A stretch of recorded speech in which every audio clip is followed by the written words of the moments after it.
अगोदरच वेळ खूप जास्त झालेला आहे. माझ्या कवितेचं नाव आहे सावित्री कधी कधी. कधी बुरख्याआड, कधी रिंगणात, कधी मनातल्या रणात, कधी घार बनून आकाशात, कधी पोटासाठी बाजारात, कधी 7-5ची लोकल बनून गर्दीच्या महापुरात राखेखाली अखंड धुमसणारी सावित्री. हक्काच्या कोपऱ्यासाठी मुलगा नवऱ्याच्या खांदे पालटात, स्वत्वावर प्रश्नचिन्ह उंचावत खूपदा आवाज हरवून अश्वत्थाम्याची गळगळती जखम बनून स्वेच्छेने तर कधी अनिच्छेने गर्भाचा भार सहन करीत परिस्थितीची छाती चिरत सर्वांगावर नजरेचे बलात्कार झेलणारी सावित्री.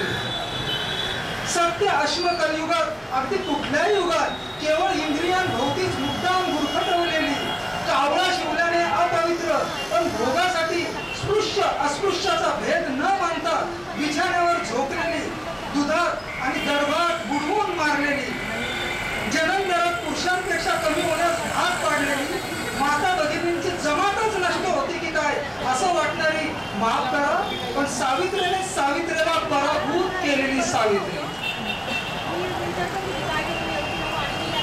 पोटात ताटात गर्भाला भार न मानणारी, प्रत्यक्ष अप्रत्यक्ष तर कधी घरातच वासनेला बळी पडणारी, बाहेर मैदान मानणारी मात्र घरात शून्यच असलेली, पुरुषाच्या पुरुषीपणाची लहरी कसरत झेलणारी, पुरुषापेक्षाही करोडो कोटींनी कणखर असलेली मात्र संस्काराच्या वेळी घट्ट अडकलेली, अडकवलेली, 7च्या आत घरात रुजवात केलेली आधुनिक असली तरी नजरेच्या धाकातच असावे अशी मानणारी सावित्री. तळागाळात आणि घराघरात अशा शेकडो सावित्र्या प्रकाशाचं दान पाकडत शांततेने तेवत आहेत.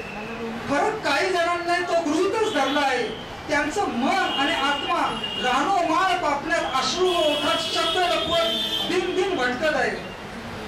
पुराणात यमाशी लढणारी सत्यवानाची आणि शेणमोठे खाऊन स्त्रीला शिक्षित करणारी ज्योतिबांची सावित्री प्रत्येक युगात जन्म घेते आहे.